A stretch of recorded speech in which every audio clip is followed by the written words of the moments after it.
Omnimovie uses full-size VHS tapes, plays Hollywood movies, all your own.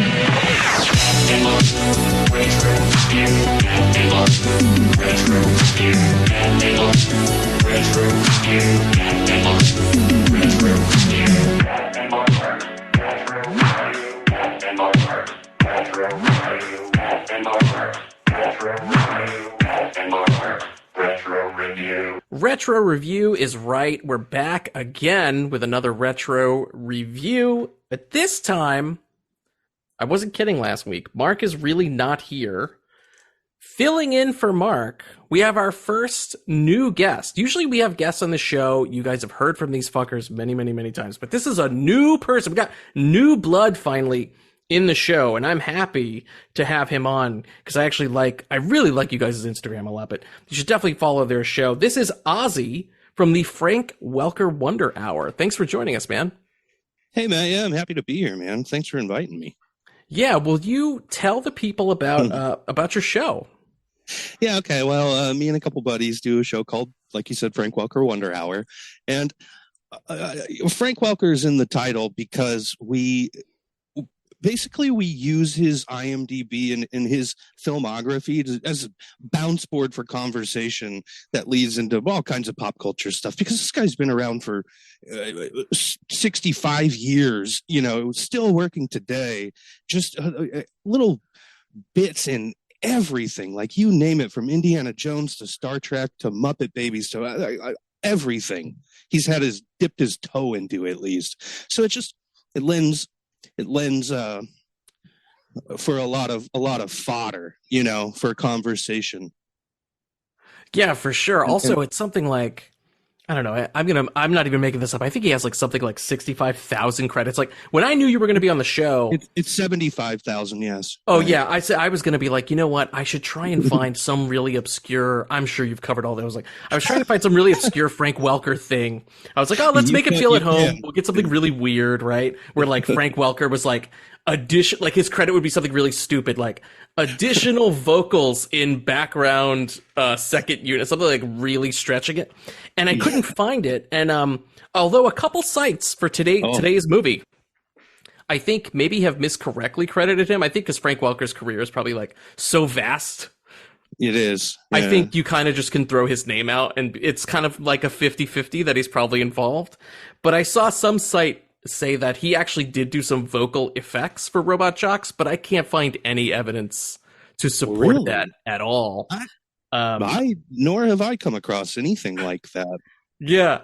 And I was in any of my Frank Welker research or any of my research into this movie, getting ready to talk to you about. Yeah, I think that, what we're going to work with is the sort of like very tertiary connection that Frank Welker is part of, obviously, the biggest robot franchise in the world, Transformers, right?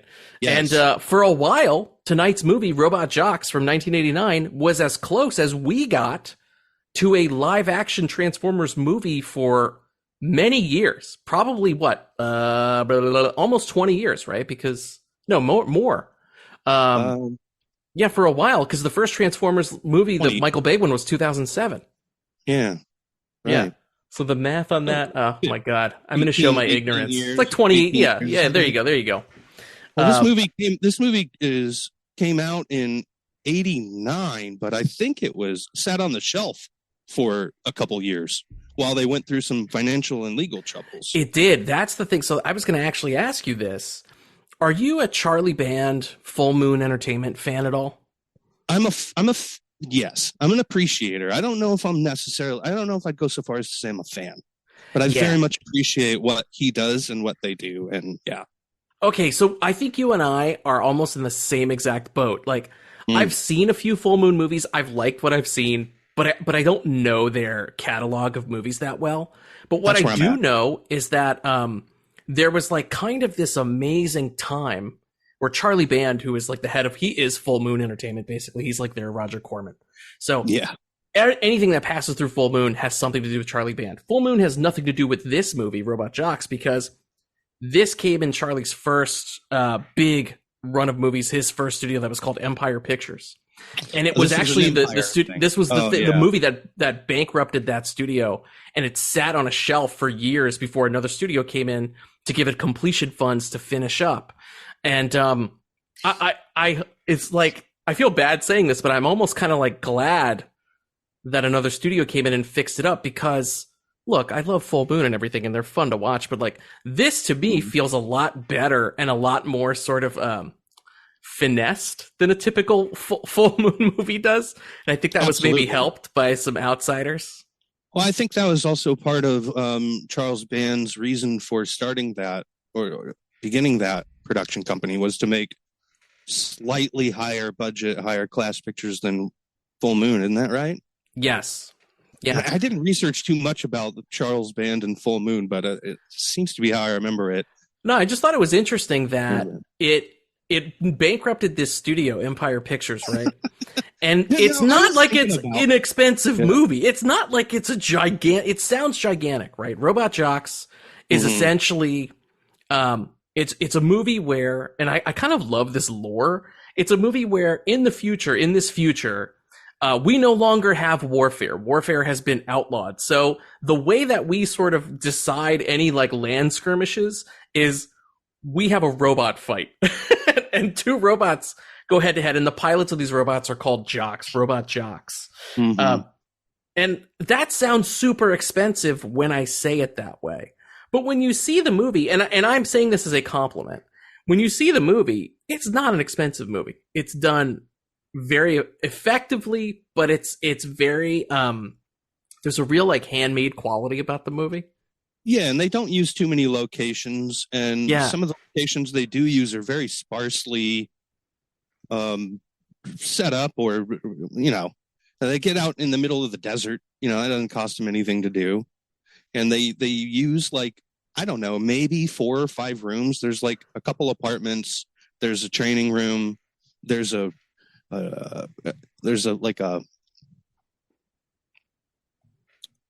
facility, the lead facility where they control everything, a control booth.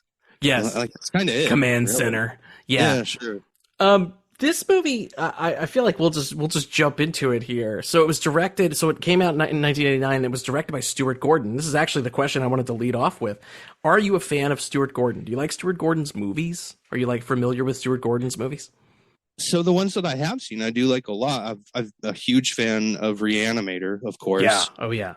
And other than that, honestly, I don't think I've really seen too many. Did he direct Q the Winged Serpent? No, that is Larry Cohen, podcast favorite Larry Cohen. Of course. But Stuart Gordon, Reanimator is probably what he's most well known for. But there are some I also good. know that he wrote Honey, I Shrunk the Kids. Honey, I Shrunk the Kids. Yes. And followed it up with Honey, I Blew Up the Kid. He came back for the fucking sequel. Yes. Wow, I love that. That's so good. Yes, but one of the things that I always tell people is like, hey, even if you're like not into Reanimator, or you haven't seen Reanimator, Stuart Gordon has a lot of good movies. One movie that he's done that I like a lot is called Dolls. I think your mileage will vary on scary doll movies. Where are you on scary doll movies? I'm not scared by them, but I do enjoy them. Okay. You would like this one because it's not just it's been on my I need to watch list for a long time. A long time. And it's fun. I mean, it's like, it's like Full Moon kind of quality. Yeah. Actually, I think it is an Empire movie, but I think it's really good. I've seen lots of clips from it, and it looks very intriguing. Isn't it one of those movies that's kind of hard to find these days? Like, has it got a good I think it's like Blu-ray release, or there is the Blu-ray is what's hard to find for Dolls, but you could get it on like a Shutter or something like that. You could stream it fairly easily. That's worth checking out. But he also made another great movie that he's also known for is Castle Freak. There have been remakes and stuff of Castle Freak, but the original, the OG one with Jeffrey Combs and Barbara Crampton, that is a really solid but fucked up movie. It's kind of crazy. He's basically made his career on fucked up movies, but like you said, he's the guy that gave us Honey, I Shrunk the Kids. There's no Honey, I Shrunk the Kids without the guy behind Reanimator. Yeah, exactly, Reanimator. Yeah, which I think is kind of fun. Yeah, and this movie, like in a way, Robot Jox feels like him almost trying to make a kids movie. like there's something, and I'm not saying it's like this isn't like a kiddie. This doesn't feel like Last Starfighter or something like that. And as a movie I love Last Starfighter, but that feels very much like, hey, we're trying to do a big movie for families. This feels very much like a PG-13 kind of movie, but there's something kind of kid about it, right? It feels like uplifting, and I don't know if maybe that's just the score or the idea that big robots fight each other. Well, I mean, you're absolutely right about that. You have that sort of made for kid feeling, but it's sort of built on this really kind of hard sci-fi dystopic world, which is very bizarre that they would do that. And what was going on is that Stuart Gordon was constantly clashing on set and in production with the screenwriter, the guy who wrote the movie. His name's Joe Haldeman. Haldeman? Yeah, and he's like a real deal sci-fi writer. Yeah, like hard sci-fi. Yeah, hard sci-fi. I think his most famous novel. He's mostly a novelist. I think his most famous novel is The Forever War. Oh, which, okay. Yes, I heard of it. No, wait. It's like soldiers traveling to distant worlds to fight wars that take. Is that the thing? Is that the thing they did with Chris Pratt? The Tomorrow War. I'm pretty sure that was kind of like their version of that. Okay, yeah, that's an old school. I don't know if it was directly adapted or anything. That's an old school episode. I just know about it. Yeah. Yeah. You guys covered that one? I haven't. We covered that way back in the day. It was like one of those random ones. It was that was like a pandemic review that we did. We were like, nobody's going anywhere. Let's just fucking, we're all stuck inside. Let's just watch this fucking Chris Pratt movie and talk about it. And I think that was like that might have been like our 20th episode or something. So screenplay writer Joe, he did not want it to be for children. He wanted it. He wrote actually a pretty hard sci-fi script for this movie. And Gordon did not want to do that. He wanted to make it family friendly for kids, and their ideas were constantly clashing. And I think it shows in the movie. That's sort of the teetering of like, hey, here's the hard, because there's like corruption and corporate espionage and stuff happening. There are some very cool ideas. Yes. Very cool concepts that don't go anywhere or are very underdeveloped. That you like to imagine, what they could have done with it. And I have a feeling that the Joe Haldeman turned in like a 120-page script or something, and he's like, let's make it 80 pages. And yeah.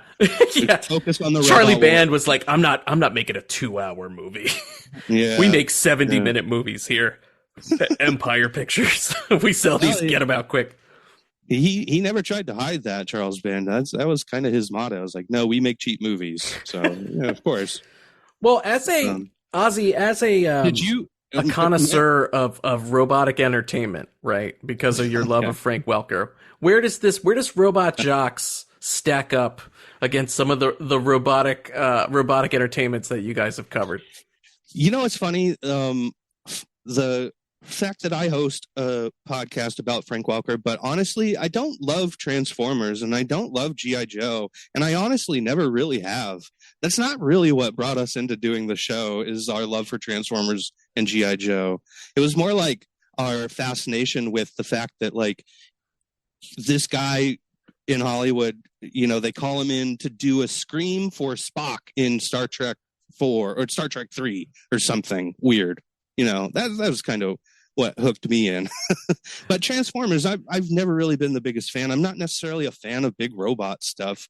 I don't dislike it. Interesting. But I don't really seek it out. I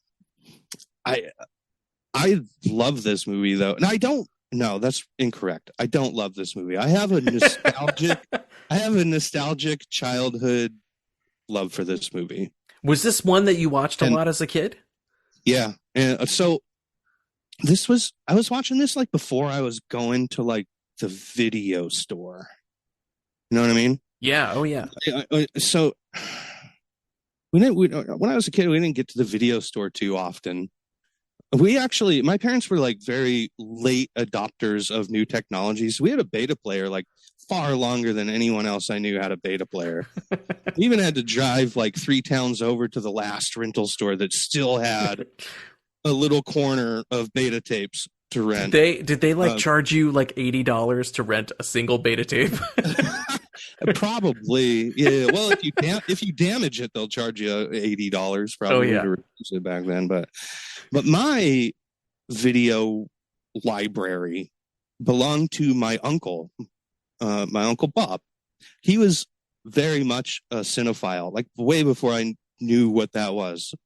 But this guy he must have had, now mind you, I was young, so I wasn't really in the know, but he must have had a Showtime subscription, an HBO subscription, Cinemax subscription, and he had a couple VCRs and one of those big old early flat screen TVs that was the size of a refrigerator. You know what I mean? Oh yeah. He had the greatest setup for like 1988, right?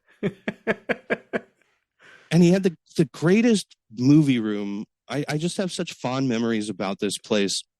He taped every single movie that would show up on HBO. I don't even know if he'd seen them. He would just tape them on SP. So you'd get like the 3 movies on one tape. Oh yes. My gosh. Yes. So he did that and just collected recordings of movies, and he'd even label them. He'd catalog them. There was a 3-ring binder with alphabetical listings of all the movies and where you could find them on his vast floor-to-ceiling shelves of VHS tapes. It was just like my fucking heaven. Like going in there, going through this catalog book, picking a movie. They didn't give a shit what I watched either, as a kid. Oh, yeah.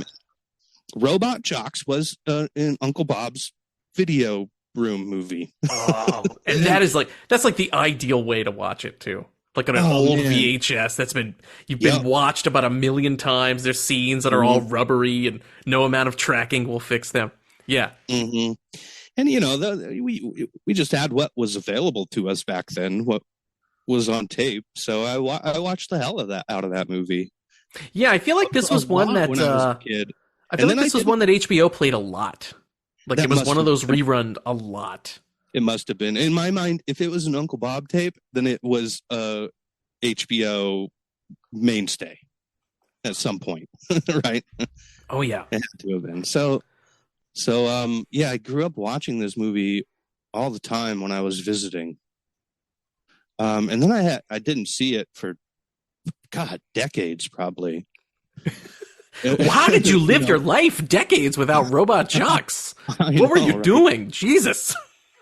It was one of those movies that like pre-internet, you're talking to your friends about it, and you're even starting to consider like, was this movie even real? Like, did I make it in my head? Like, have you ever felt that way? Yeah, oh yeah. Especially pre-internet world where you couldn't just like boop boop boop. Oh, there's my information. Dude, I feel like there are Charlie Band movies, specifically Charlie Band movies that I thought I had made up. Yeah, like Bad Channels is a movie about an alien that takes over a radio station to use the radio to kidnap beautiful women and put them in a beaker.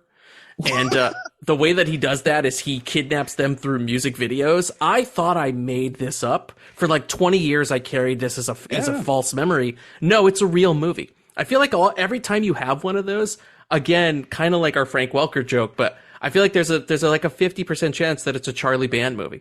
If you are thinking crazy. You made something up as a kid, it probably exists, and it probably came from Empire.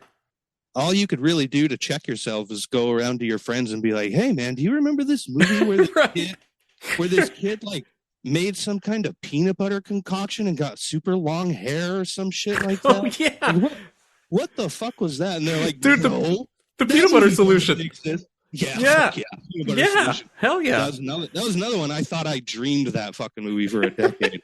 Dude, and that is one too. Yeah, that's like I'd bring it up all the time, and people are like, "You're fucking crazy. That movie never existed, and why would it? It sounds insane." Yes. Like, no, I swear. Anyway. It sounds like something you would use to like try to prove someone's gullibility, but it's real. It's a real thing. Well, so Robot Jox, Yes, I loved it so much when I was a kid, and it's not, like I said, it's not one of those ones that I continued to watch. I don't know if I don't know if I ever bought it on physical media. I don't think so. I don't. Yeah, I'm a big physical media guy. And I know there's a Blu-ray of this floating around, and there was also a really sweet Empire. There's like an Empire Pictures, Empire of Screams box set that came out last year. I want to say from Arrow Video, and it's got Robot Jox, Dolls, Cellar Dweller, Dungeon Master, and maybe one more in this really kick-ass box set. And it flew off shelves like immediately. It was like on everybody's top 10 list for physical media for last year. I think you can get it now. I think it's back in print, but Arena, that's the other movie, and that movie kicks ass. Arena. Yeah. That's another one from the Uncle Bob library that I used to watch all the time. Dude, Uncle Bob had good taste. He had some good movies. I credit him a lot with like my taste in movies today, but these are movies that I don't remember. I don't remember Arena, and I didn't really remember much of Robot Jox until I watched it like 5 times over the last couple weeks. Right, and then you were like, it was like riding a bike. Yeah. You knew, you remembered scenes. Yeah, that was the experience I had. Yeah. It all comes right back. Yeah. But I watched it a bunch, and it was no problem because it's a breezy movie, honestly. Oh yeah, it flies. It flies at a quip. Yeah. I mean, it's only like 80 minutes long or something like that. We weren't kidding. It's like an 80-minute movie. It's quick. It is super quick. Yeah. Which I appreciate. However, the more questions I have about the world building they're doing, the more I wish that there was just like maybe 20 more minutes of something exposition. Yeah, was there one particular storyline that you wanted to keep up with, that you were like, I want more of this, I want more? Yes, the test tube people, the tubies. The tubies. That's right. It's such a good name too. It's such a good name. It is good. I think they had a couple different little nicknames for them that they throw around, but it's a great concept. And I also loved watching them. I liked watching the Tubies train in that like fake danger room where it was like they had to get up that fucking jungle gym, and it was like shocking them and impaling people, and pieces of it were flying away. Spraying oil on people's faces and stuff, like weird. That's like, see, that to me feels like it's so bizarre that all you have to do is get up in that little red hole. All of a sudden, you're a fucking jock. You're the jock. That's right. Pilot that goddamn thing. It doesn't make any sense. A lot of this movie doesn't make any sense. But it's awesome. It's so fun. Out there. It's awesome because they have enough awesome robot battles to keep you moving along and getting through those slower, bits in the, Ozzie, you know what's funny is I incorrectly assumed you were like a robot guy, and I have like all these robot questions, so I'm just going to fire them at you anyway, and you can just disregard them or answer them. It happens all the time. A lot of people make the assumption that like I'm the biggest Scooby-Doo fan in the world. Not true. It is not true. So I was going to ask you, I was like, hey. Let's rock though. You're a robotic connoisseur. I'm going to keep up with that narrative. Have you seen Pacific Rim? And I'm going to say, I think Guillermo del Toro has definitely seen Robot Jox because he's got some explaining to do. There are a lot of similarities. A lot. As soon as I saw that trailer happen, I probably turned to my wife, who wasn't my wife then, it would have been my girlfriend back then, and went, "This is Robot Jox." She's like, "What? Robot Jox? That's not a movie." And I'm like, "God damn it. Yes, it is." Not again. No, you too, et tu. It goes beyond the giant robots fighting. I know Pacific Rim has robots versus kaiju. They're very different movies. But there are like weird little things, like the idea that you have the way, like the mechanic of like how the pilot fights and operates the mech is nearly identical here. There is also in Pacific Rim a whole storyline about the first female pilot to pilot one of their giant robots. That's a huge thread here in this movie. The first one of the tubies is a female, and she's like the one who gets to the top of that danger room. And there's also this idea of one pilot fighting alone and how much of a big deal that is in this robot. That's another thing.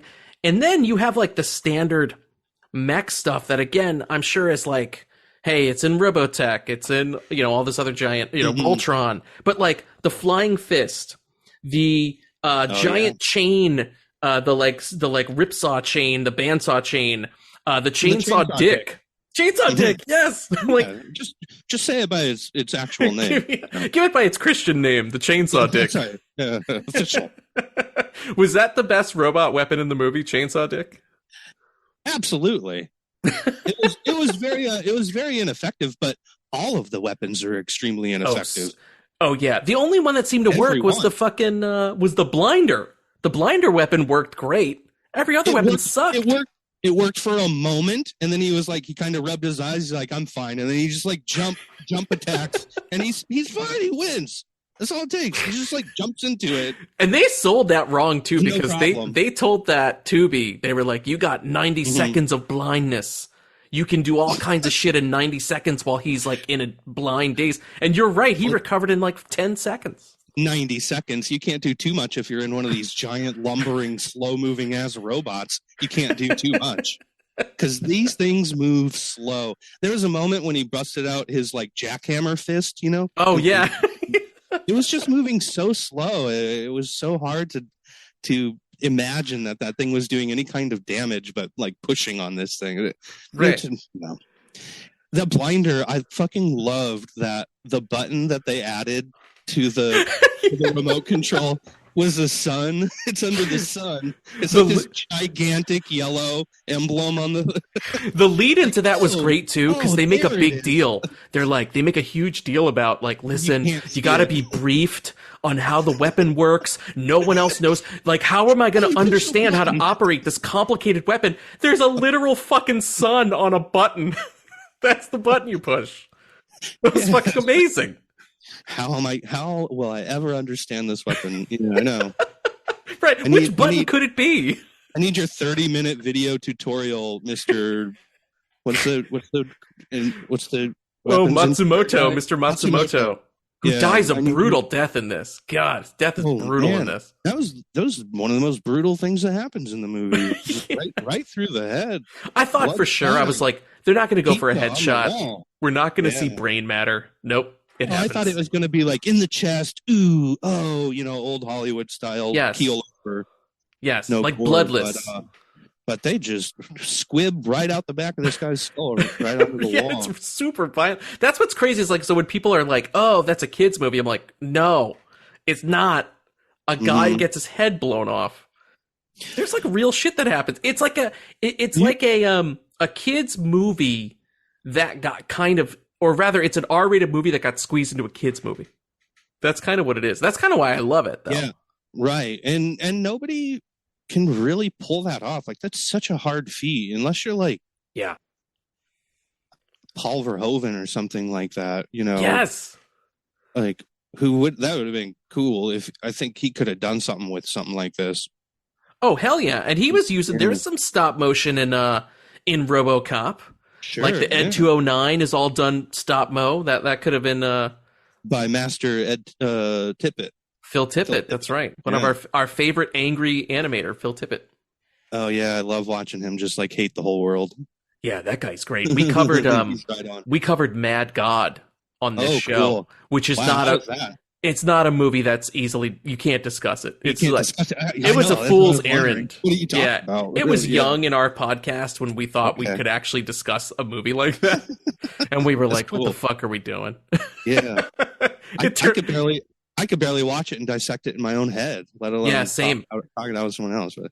But anyway, the stop motion, if anything tanked the company, it was all the money they put into the stop motion. I know it was a small budget movie, but there was no small feat for those animators.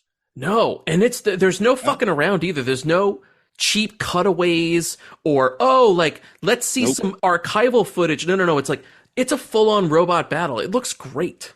They didn't even bother. Like I would have assumed that a couple maybe long shots they would have had literal guys in suits walking around. Yes. Yeah, kind of like Godzilla style, right? Guy in suit. Yeah. Yep, in suit, and you cut from the stop motion to a long shot of that, back to stop motion. Nope, they didn't do that. Yeah. It's all completely stop motion. I'm pretty sure every single dude, I think it is. Time you saw one of those things moving, it was stop motion. And it looks great though. That's the thing. It's like and people who listen to this show know I'm a huge stop motion fan. I love stop motion. And I thought it looked awesome. It did. Yeah. And there's no cheats. It's in broad daylight. There's explosions and pyro stuff going on. It has to be in broad daylight because you can't afford those lights. What are you talking about? Lights. You get the sun. It's free. Like, this is what we got. Daylight production. Yes. Oh man, what a shame. Yeah, it's funny because you know a movie like, and I'm talking shit about Pacific Rim, but Pacific Rim is also a movie I find very entertaining.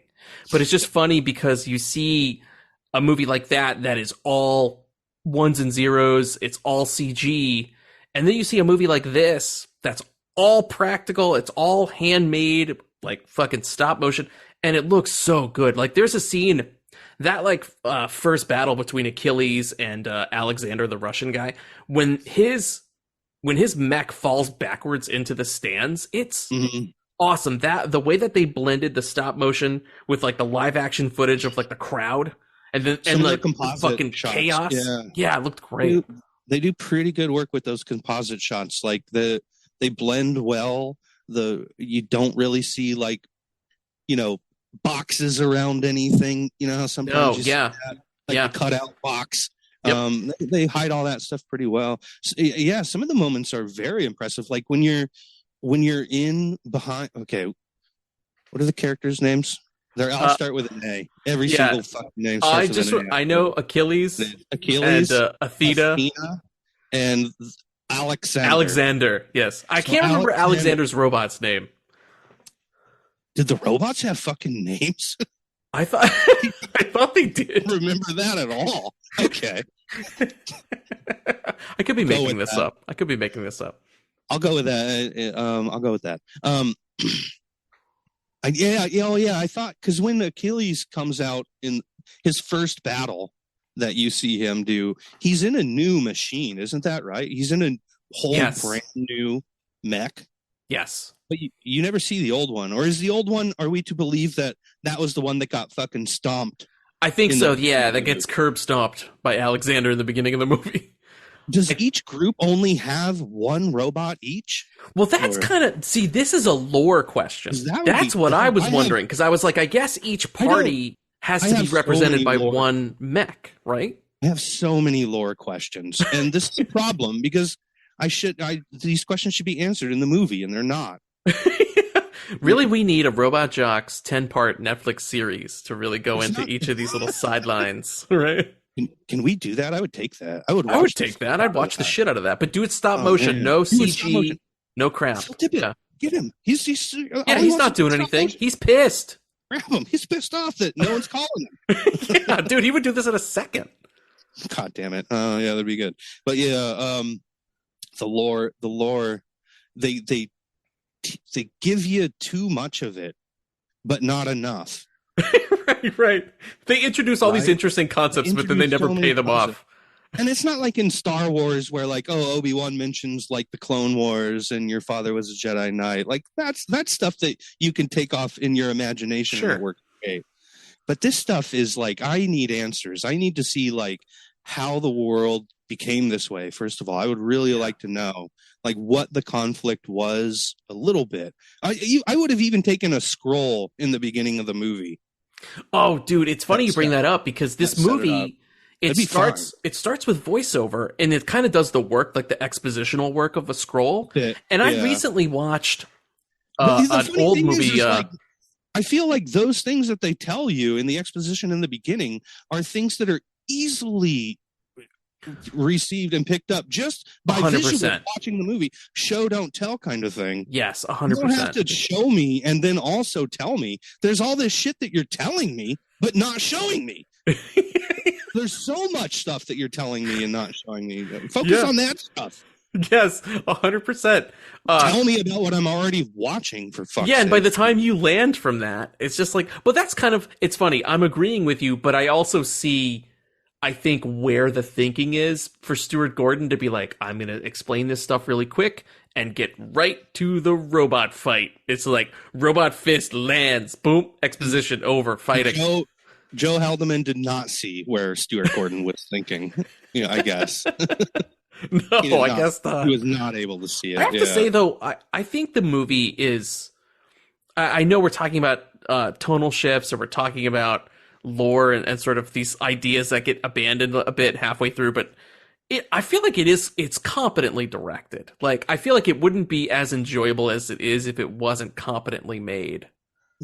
Yes, it is competently made. Like I said, the pacing is pretty good. It moves along at a quip.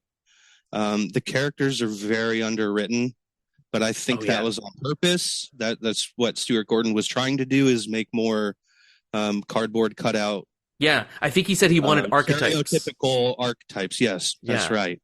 And I guess because that's more easily digestible for a younger audience, which is very true. And that even goes the same for all of the hard sci-fi stuff that we're talking about and the politics. Like, for some reason, it's presented in a way that's very easy for a young person to kind of understand. Like, when I was a kid, I had a pretty good idea as to what was going on. Like, wars were over.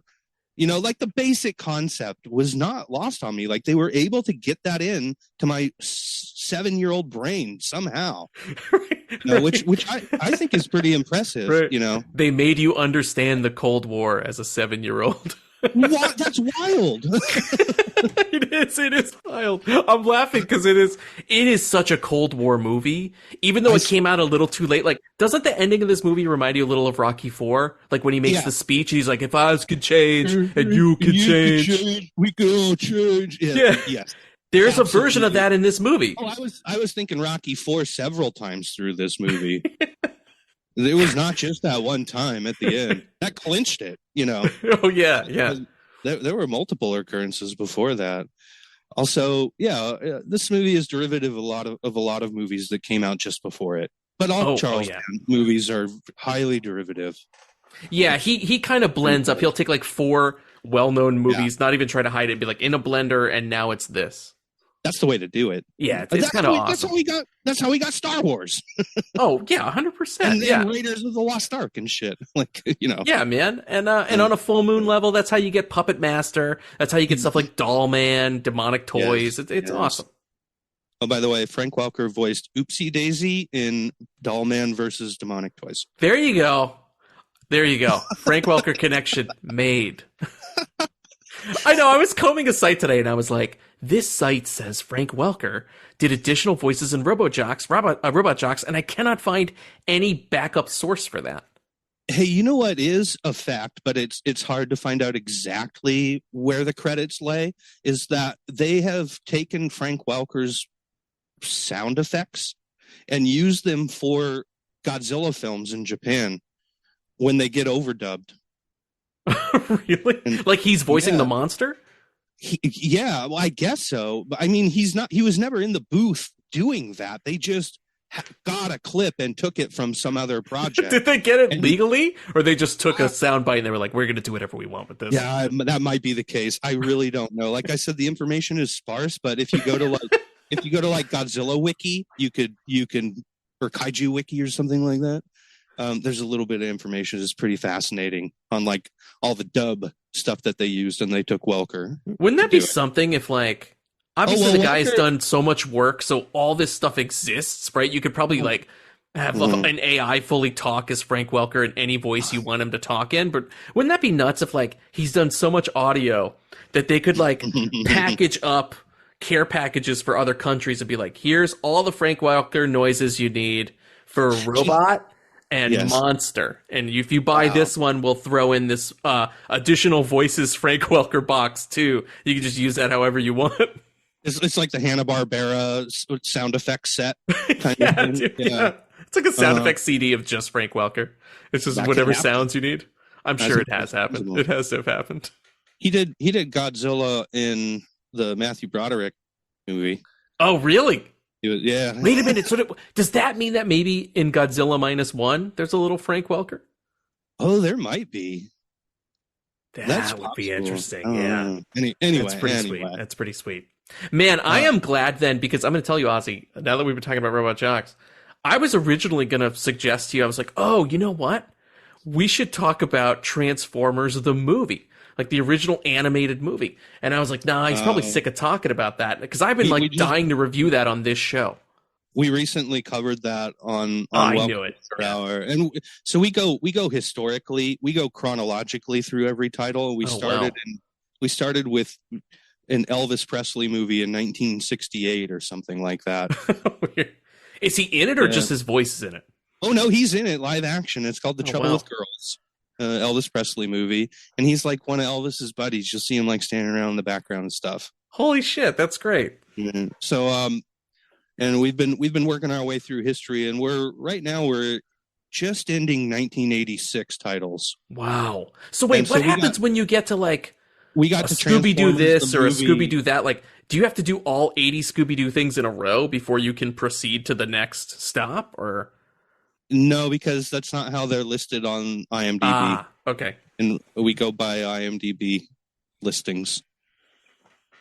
That's kind of lucky, though, right? So that way you don't have to watch 80 Scooby-Doo things in a row.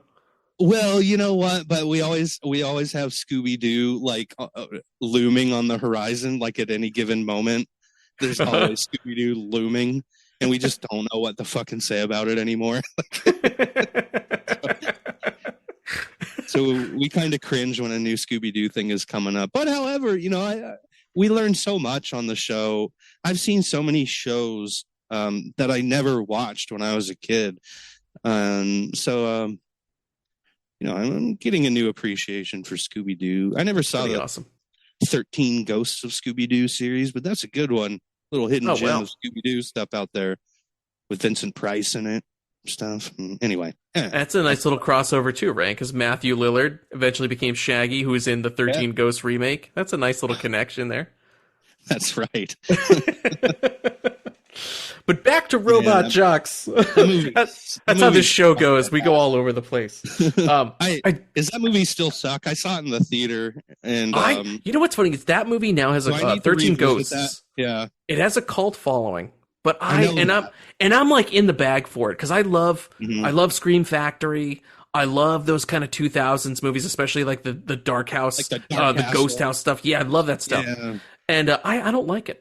I don't even like, and I'm also a sucker. Like, I'm an easy mark for movies that just have like fun practical creature effects. And you would think with all the different ghosts, I'm like, oh, okay, I like that movie just based on this. Like, I don't like it. I'm just not a fan. I've tried. I'm not a fan. I wasn't either. And I'm right there with you. Like, I think I went and saw that House on Haunted Hill movie 2 or 3 times in the movie theater when it came out. I like that one a lot. Yeah. Like, I was on board with that shit. And then this one came out like maybe the next year. I was like, they were, all those Ghost House movies were like within a 1 or 2 year period. Yeah. It was a stinker, but so that's nothing that needs to be revisited. No way. No way. Good. Similar to Don't Be Fooled by Ghost Ship either. I know it's got that killer opening scene, but the rest of that movie is a slog. It is. It was then and it is now. However, I do put on the opening scene from time to time. It's a great scene. Yeah. It's so cool. It's fucking awesome. They really shot themselves and they really backed themselves into a corner with the opening with that. They came that should have been out of the gate with that. Your inciting incident. That should have been your 30 minutes into the movie scene, not your opening scene. Yeah. You don't start a marathon with a sprint, you guys. Come on. Yeah, exactly right. I did want to talk to you about Robot Jox. Oh, what about other robots? More robots. No, there's actually something we were talking about the lore, right? And there is some lore thing. You know what I never saw is that sequel to Pacific Rim. Oh, that one's not good. Uprising. That one's really not good. Did Del Toro have anything to do with that one, or I don't remember. I think he's one of those like executive producers in name only. Yeah, the team there. And they brought back some of the original cast, like Charlie Day returns. To play his same role. There's a couple connections. They have a lot of the same. I believe they're in the movie. They're called Jaegers. Their mechs are called Jaegers. A lot of the same Jaegers show up. It's not good. It's not good. I'll skip it. Yeah, like I said, I don't clamor for big robots. Yeah, you're not a big robot guy. I'm glad I did my research. I was sitting here like a jackass, like he loves all this robot stuff. I'm not an anti big robot guy. However, I'm just kind of impartial. That's all. Yeah, you're a complicated guy, right? You can't be painted into a corner. You're not just the robot guy. Yeah, you have other things you like. Yeah, right. That's right. Yeah, I appreciate that. I like that. I like some complexity.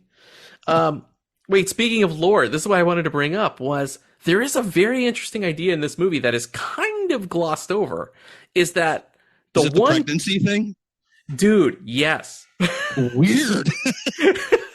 They can't just touch on that and then not say anything about it. Yes, there's literally 1 second of screen time devoted to this idea, right? Yeah. That like you kind of if you keep having kids that you're allowed to have like more stuff? That's what it sounded like. So first you get the idea that there's some kind of like national push for procreation because he's walking around the streets and he sees some billboards for like expecting mothers and pregnancy tests. What is it? Stuff like that. Yes. Fertility doctors, things like that. And then, he speaks with his sister-in-law, his brother's wife, and she's got a baby bump. And his brother mentions to him that like, well, if you have 5 kids, you get 3 bedrooms. Right. Like they're allotted these apartments because they're having children. It's some kind of government program. Yeah. And it's also like you're right. The ads try to make motherhood look sexy. It's like this lady cradling this baby, but it's like prenatal. It's almost like a Calvin Klein ad or something. Yes, right. And it's just one of the many ways that they dehumanize women just overall in this movie. Oh yeah. It's really bad. It's really bad. It's very misogynistic in parts, and the women characters are not treated well in this. They're either there to make babies or there to sexually assault, I guess. Yeah, almost right. That's why I don't even fault Athena for doing what she does late in the movie, because she had an opportunity to advance herself and become the pilot, become a robot jock, and then Achilles comes back and decides, well, I'm going to fight, and then she's out of she doesn't get the opportunity anymore. I know, right? I know. And then she sedates him. That's what happens. What do all these people in the Jock Academy do if they're not piloting a jock? If they're not piloting a robot? I guess they turn into like ground crew, like the guys who are in the elevator shaft. That's what I imagine. Yeah. They just kind of get other jobs. They can't just have them training and not doing anything. It's just so many questions about how this world works. Why do they put a big audience in a giant robot battle arena? Yes. That's a big question. Why is that happening? And they hate them. That's the other thing. They call them bleacher bums. They don't even want them there, but they're there. But it's not like they're selling any products to them. It's not like the people have like Robot Jocks jerseys on like football teams, like they're rooting. Like there's no consumerism happening. They're just there to bet on the match. That's what we're shown very early on, is that it's just there's gambling, which they're perfectly capable of doing remotely. They could do that from watching a TV in the crowd, on those little machines where you see Jeffrey Combs. Oh, by the way, Jeffrey Combs is in this movie. He's got a credit right in the beginning, as if he's like, he's like the third build or something. He's like the third build, and he's in it for fucking 2 lines. I'm so disappointed. Jackasses. I know. I was kind of hoping that he would come back as like almost the way that like Randy Quaid is in Independence Day. Like he would be some Yahoo, some yokel, but I'm back. Yes. who had like been retired, but like had the mechanical knowledge to help them make the mech better. It's just a small example. It's just a microcosm of all the problems in this movie. Just the setup and the no no delivery at the end. No delivery. Right? They're like, no. We fight robots. We're just fighting robots now. We're not going to address any of the things we brought up. Well, have they never heard of like what's a Chekhov's gun? Yeah. No, like you introduce in the beginning, it's got to do something later. Like, come on! Like, it's such a basic concept of fucking filmmaking or storytelling to begin with. It is. It's totally true. But for some reason, I'm so swept up by the action and by the big set pieces at the end that I'm like, I forgive it. I'm like, that's fine. It's fine. We're never going to get answers. The only thing that actually comes back around is they introduce he's got like this like remote control garage door clicker for his car. And you're like, what the fuck is that thing? He's got this giant device. But it turns out later on, you see it again and you're like, oh yeah, that thing. And he's controlling his car remotely to come break him out of the room, right? To run through the room. And that got me thinking like, well, if they have the technology to do that, why does anyone need to be a jockey in these fucking robots? Why are they not doing this remotely from some facility 100 miles away? What's going on here? No, you're absolutely right. I didn't even think of that. They could be in a rig in a room somewhere in like in a bunker. Absolutely. Yeah, I didn't even think of that. And they don't even need a actual human behind that. They can have AI do it, probably. Right. You're so right, too. I totally forgot that whole deal with the car. You're like, the thing that I was focused on randomly with that car scene, that payoff, is when you're like, oh shit, he's got to get out to Athena to save her because, she's about to be crushed. And his little car, once he gets in it, moves so slowly out of the building back to the battle station. 4 miles per hour. Yeah, it's going so slow. Oh, no.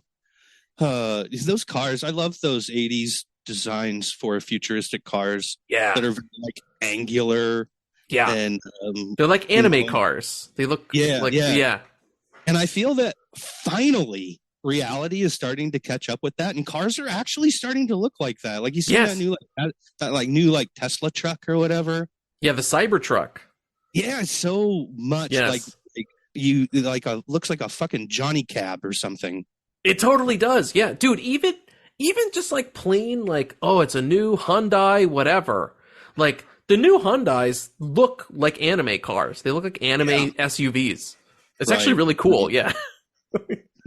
There was a point where I was thinking like, oh, that future's never going to come true. And now it is.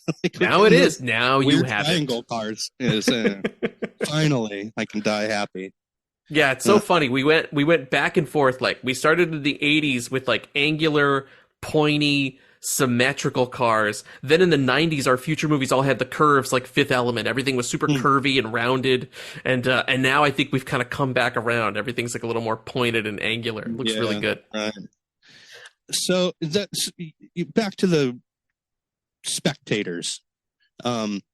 You said it. Like all they needed was one line in the movie, which was like, yeah, well, those people pay high prices for those tickets, and that money goes right back into the program. So yeah, and that would have made a ton of fucking sense. Yeah, it's so easy, but they flopped it, and it just you don't care about those people. No, even when they die, like even that scene where they get crushed, it's just like a great spectacle. But then you're never like he looks down at that teddy bear.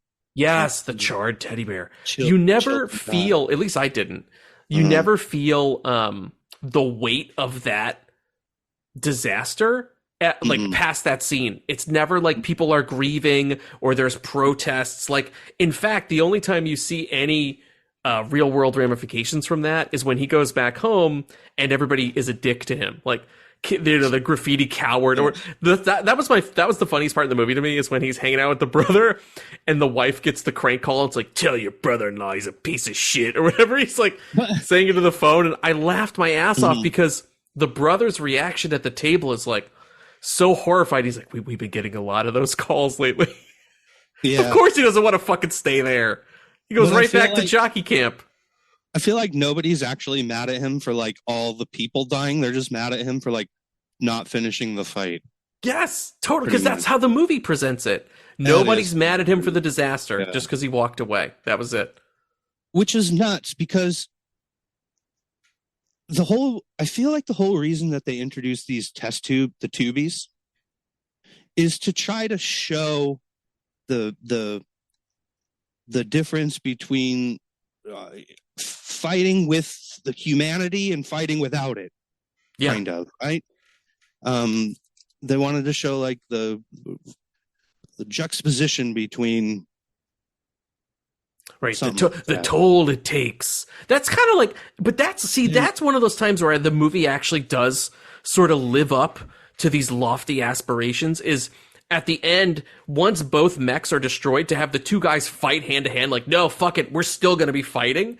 A, it's just badass, but B, it kind of helps sell that idea. Like, oh man, warfare will always find us no matter how far away we push it, no matter what we hide behind, right? There's always going to be two dudes fighting. Yeah, yeah, right. But also, they were losing their humanity because they fought so long in these giant robots that what they had to do was get out of the machines, get away from the machines. I got to get out of the flow. I got to get out of the flow, man. Back in touch with their humanity. Yes. But yeah, so they have these test tube babies to contrast. That seems to be why they're there. But they don't really do that. It doesn't function that way in the movie. No. It seems that they're there to contrast, like, oh, these are humans with humanity, and these people are different because they're test tube babies and they don't have humanity. But then, you see things like, oh, nobody has humanity. All they care about is the robot wars. They don't fucking care that all these people died. Right. They show that humans have humanity, and they weren't doing that, really. Yeah. I thought that's a good point, because they could have made a point where, like, well, eventually the humans will die out, and the tubies will be what's left of the human race to sort of represent, to sort of say that we're here and we live on. But that never happens. They're just kind of there. Nothing happens with them. I did laugh that the tubies were like all jacked. No reason. And then the Alexander guy took that one tubie out, like, so he did that Steven Seagal move where he pressed his hand back and the tubie just like folded. For some reason, the whole rest of his body just goes numb. He can't use his other arm. He can't kick. He can't do anything at that point. Yeah, He's totally. Completely incapacitated. The Alexander guy wound up being my favorite character just because he was so fucking ridiculous. Like, there's a line where Achilles is having a drink. I was thinking, like, really that bad? Right. Yeah. He seems like a fun guy. He has no illusions about what they're doing. It's not like he's pretending to be anything he's not. They all signed up for that. Yep. Yeah, 100%. But I did laugh when he was like, he's very much a sportsman.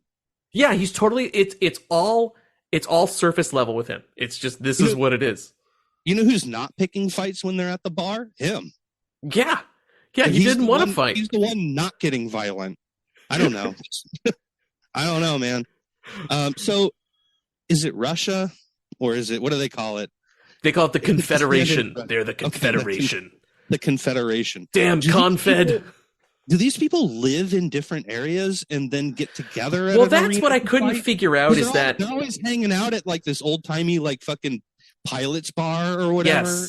Yes. And I was like, is that on a neutral? Why are they there? Yeah. Is that like the neutral zone in Star Trek where it's like nobody can fuck around here? But it's on this piece of land that no one owns, right? But like, they're fighting over Alaska. Right. Which is, and they never tell you like, oh, since Alaska's up for grabs, like they never let you know like, well, the rest of America is still under our control, or these other areas that used to be allies are now under the Confederation's control. Like, you're absolutely right. Nope. They never sort of let you know where the lines are. Really. No, absolutely not. Which would have helped a little bit. I guess so. Make anything seem kind of dangerous, in this movie. The more you think about it, the sort of dumber it gets. Right? It's one of those. It begins to suffer the more you sort of peel the layers back. They shouldn't have given me so much to think about. Don't give me these heavy Cold War images that I need to deal with. Yeah, I thought maybe you're right. It could have been like a neutral zone, and so they go to space inexplicably at the end of this movie for no reason. Just for shits and giggles, just to make the animators' lives harder. But I was thinking, like, when they were getting out into space, I was thinking, like, oh, is this some kind of like, now they're in like fucking neutral waters where the NATO doesn't have rules or something, and he could use some kind of unregistered weapon. Like something like that would have made sense. But instead, they do it for absolutely no reason at all. Yeah, because it's not like he uses that to his advantage either. I was thinking he was going to fly up, kind of like they do in Pacific Rim, where the Jaeger flies up to space so that they're both freeze, right? So they can freeze the kaiju, bring him back down. No, here they just fly up and he flies back down, and that's it. Yeah, their robots are fine. There's no conflict. Yeah.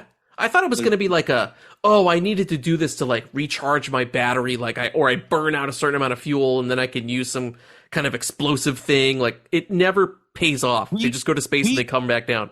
We just came up with like 3 to 5 reasons that this could have happened. Totally. Just right now. Right. If you could think about it for 2 seconds, you could come up with the reason. You could come up with the reason. Don't make me do this work movie. I didn't come here to do work. I didn't put this on to do work in my head. Man. For you guys. I came here to chew bubble gum and watch robots fight, and I'm all out of gum. Oh, man. The robot fighting. The fighting in general the fight choreography was pretty weak sauce. It was. But that's the limitations of the time, like, right? At the end, it felt very like WWF. Oh, yeah. Except when the chainsaw dick came out. That was like, novel. Yeah. I mean, like, yes.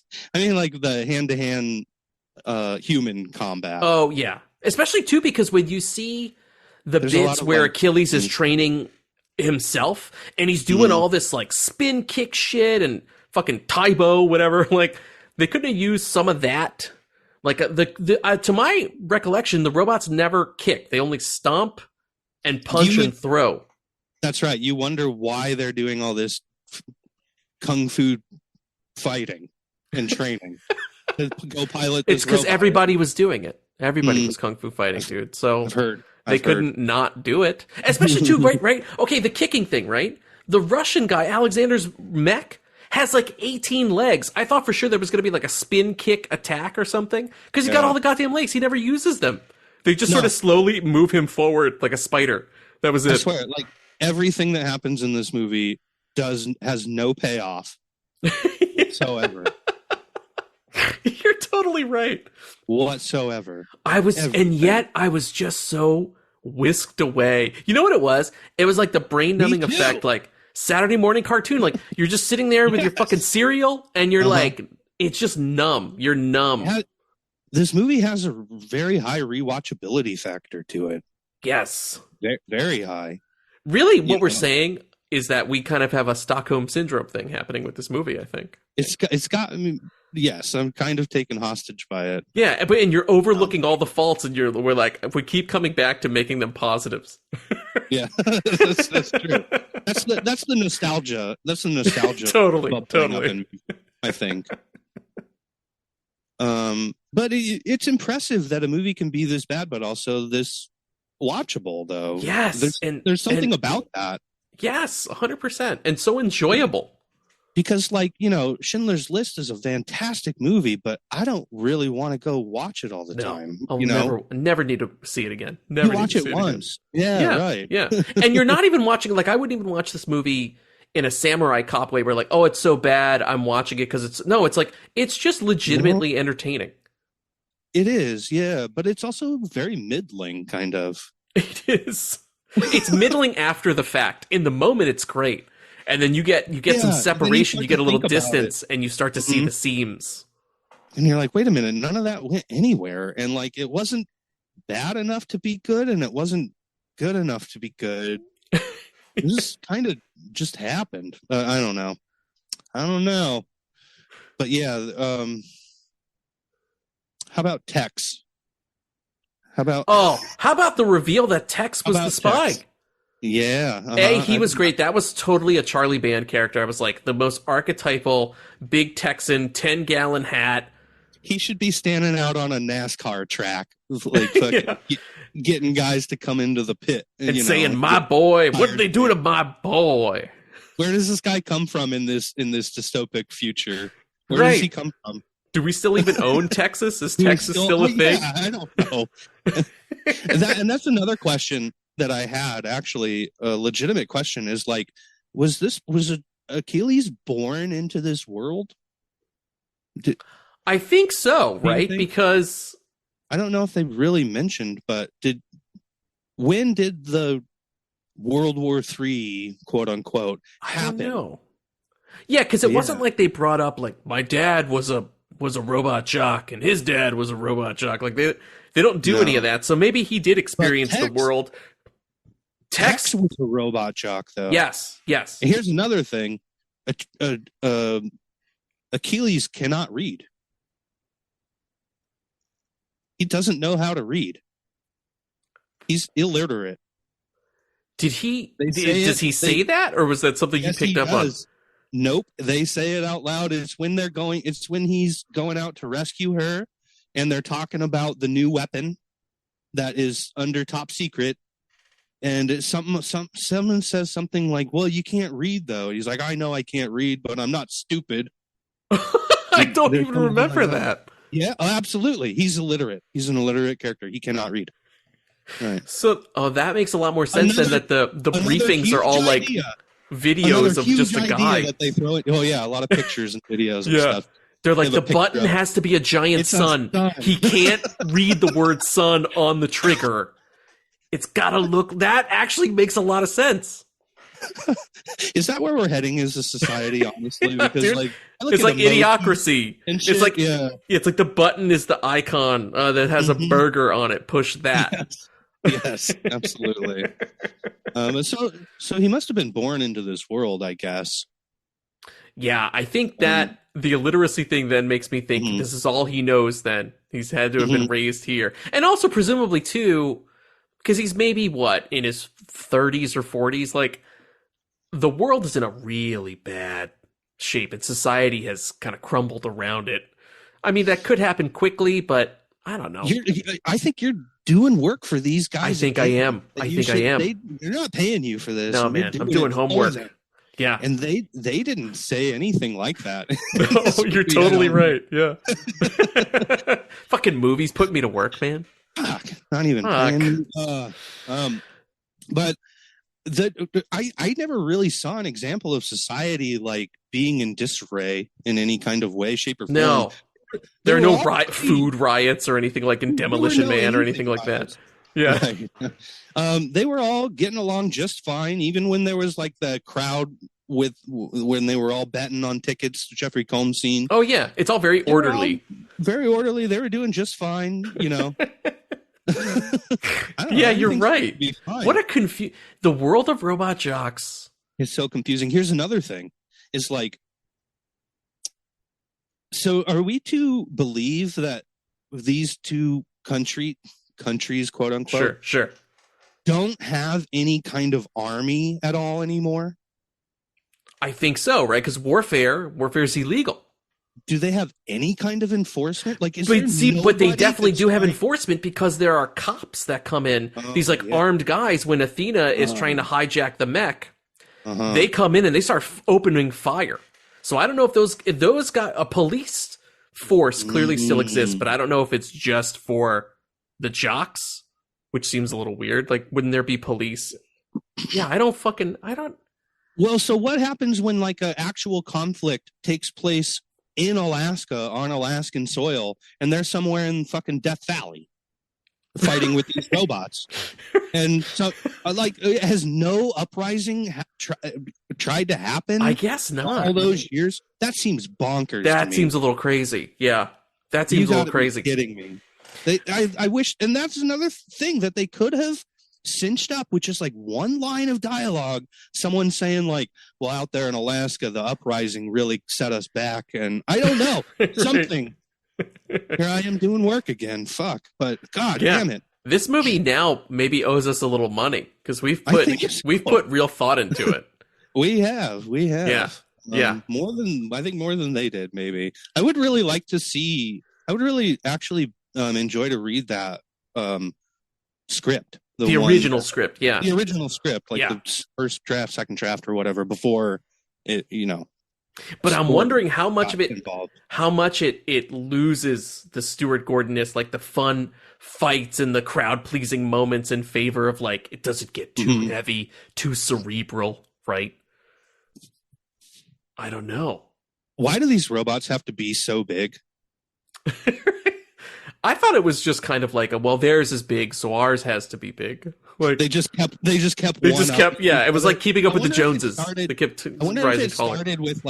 started with like regular sized guys in mech suits, in the beginning, Yeah, with like a mech suit army of guys, like Iron Man like kind of looking slowly- guys. Yeah. And then they kind of maybe had some troops of these guys, but Yep. that started changing and getting bigger and bigger. You know what was badass, and I think could have also, could have thrown you off into another whole thread was when Achilles' robot loses leg power. It essentially folds itself down and becomes a tank.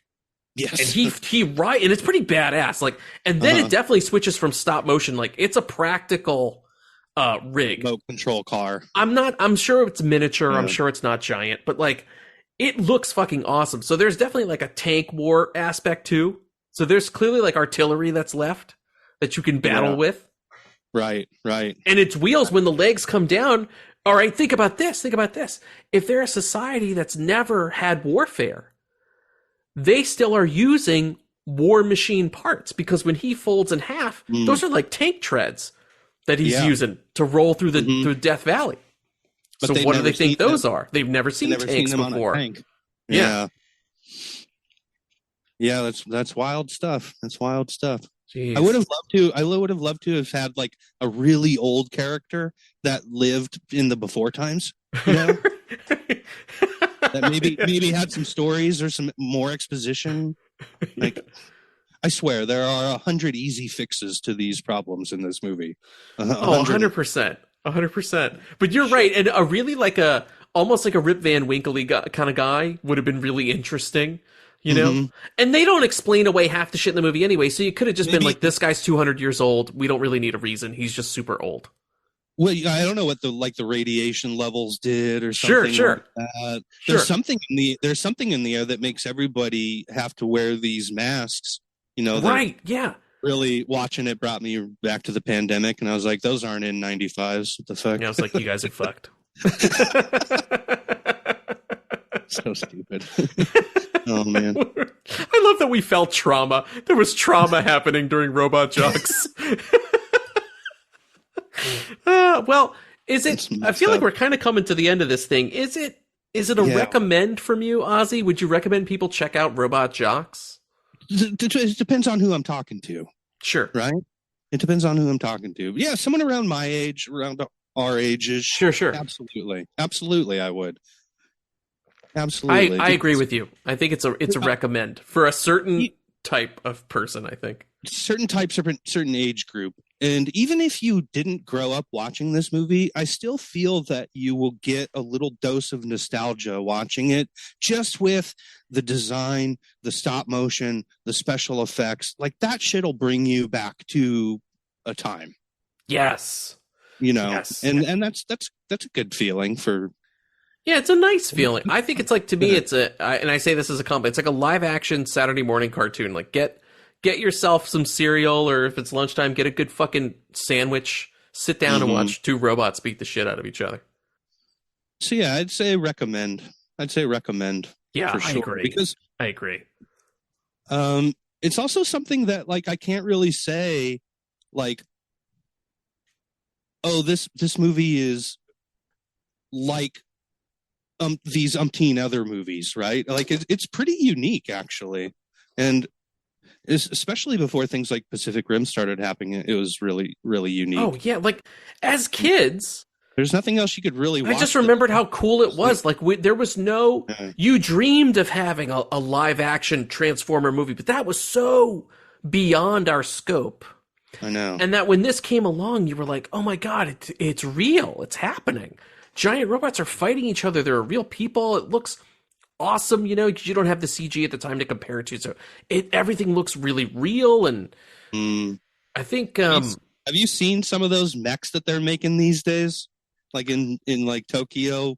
No. I've seen that. There's that giant, it's like a giant Gundam outside of their museum, right? Yeah, that thing looks great. And I think you can actually pilot some of these goddamn things. Really? I'm pretty sure that they've got one that's like, maybe not that giant Gundam one, but there's one that's like you know, It's operable. 20. Yeah, it's operable. It's like 30 feet tall or something like that. And Holy shit. yeah, and it's operable. Crazy stuff. They're like, if you can't get a Cybertruck, you can get into a mech. If you can't get the Cybertruck, buy yourself a mech. Just run around. So I can't believe that they would put, you got one pilot that you need to get through 10 battles, right? Is that their contract? That's 10 battles. Yep. They have a contract and it's 10 battles they're supposed to get through. And you just put them on like this platform, you know, with no support or no braces, no anything, just to get messed up in this box. Couldn't they have done something? Put them in like a, I don't know, liquid tank or something. Right, or surround them with foam or something. Just right. Or tether him in, you know, like the like when you're in that rig, like in the Lawnmower Man. He's kind of got like some cables on him. On some kind of like gyroscope or something like that. Dude, we didn't even talk about the fact that their whole coda to each other is crash and burn. Crash and burn. And that's said as a positive, crash and burn. Because they feel that it is unlucky to say good luck. Don't say good luck. That's bad luck to say good luck. How dare your family call you and say good luck? Say crash and burn to this total stranger. Crash and burn, brother. That's what this movie needed. That would have put it over the top if Hulk Hogan dropped in for once. Crash and burn, brother. Brother. Yeah, I know. I was around. There you go. There's your old man who lived in the before times. It's played by Hulk Hogan. Oh, no. Oh, man, that would have been brutal. So there you go. It's a recommend from both of us. By the way, there's an episode of Hulk Hogan's show, Thunder in Paradise. Oh yeah. I remember Thunder in Paradise. It's a complete ripoff of Predator. And there's even like a creature on this island that uses mirrored camouflage, like see-through camouflage. It's a complete ripoff of Predator. Frank Welker does the voice of the creature, which is awesome because his buddy Peter Cullen, who you know is also a Transformer. That's right, Mr. Optimus Prime. And he also voices Predator. He does the Predator sound, Peter Cullen. Holy shit! There you go. People brought it back to Frank Welker. The Welks comes in and does like the sub version, like the rip-off version for the Hulk Hogan show, which is just fantastic that kind of stuff happens. Dude, Frank Welker, he voiced the snake in the movie Anaconda. What? Really? I love Anaconda. Yes. He also voices the snake in the Mockbuster Python. That's good for him that he doesn't discriminate. He's like, a paycheck is a paycheck. That's so cool. They're like, look, he's got giant snake stuff on his resume. Just call him. He'll probably do it. And he did. Great. Yeah. If you want to hear more about Frank Welker, you guys should definitely go check out the Frank Welker Wonder Hour. Will you please tell our people that are listening to the show again where they can find the Frank Welker Wonder Hour? I know you guys stream, right? We do stream live every Sunday, 8 p.m. Central Time, and that's on Twitch. Frank Welker Wonder Hour is part of a little podcast collective that we have going on, and the feed is called Gang Lion Assembly. So you'll find Frank Welker under the Gang Lion Assembly feed, and you could search that on any podcast finder or in Google or whatever and get to it pretty easily. Awesome. And beyond Frank Welker Wonder Hour, we do several other podcasts that deal in pop culture and movies and comics and stuff like that. Very cool. Check out some of those shows as well. Very cool. Well, thank you, Ozzie, for joining me for this and to talk some Robot Jox. Absolutely. And you know what? I'm thinking if you want to get back together and look at this crash and burn movie, I've never seen it. Have you? No, I've never seen it. I saw the cover come up today, though. So have you ever seen? Have you ever seen any of those other movies that like Robot Wars? No. Okay. Right, no, cool. But I'm down. Either, but I'm very fascinated by them. Also because they're all Charles Band things, and they all have that stop motion touch. I'm sure. Yeah, and none of them are related to one another. No. Yeah, exactly right. Exactly right. He just refranchises every couple years. There's no continuity between movies. I guess so, but if you ever get the bug to do those, call me up. I will definitely call you up. Thank you again to my guest, Ozzie. Once again, that's Frank Welker Wonder Hour. Check them out on Instagram as well. They have a really fun Insta. Hey, let me do some quick plugs too. Do check out our Patreon, patreon.com/The Matt Mark Movie Show. The link is in the show notes. You can help support this show if you're in a position to do that. Please do help us out. Helps keep the lights on. But you can also support our show by giving us a like, and a follow, all that good stuff, telling your friends about us, leaving us a review. Once again, the voicemail, if you guys want to call in, is 707-948-6707. And we have a YouTube. Go over there, subscribe, like, all that cringy YouTube stuff. Do check us out. We'll be back next week, but it may be a little slightly different and maybe a little later than our usual drop time, because I'm actually going out of town. I'm recording this podcast, and I'm about to go to Las Vegas. So I'm going to go to Las Vegas, and then I'll come back, and then maybe I'll do one of those bonus shows that we do. But stick around, watch our Insta for updates, and we'll catch everybody next time. We're out of here. Peace. Thank you. Crash and burn.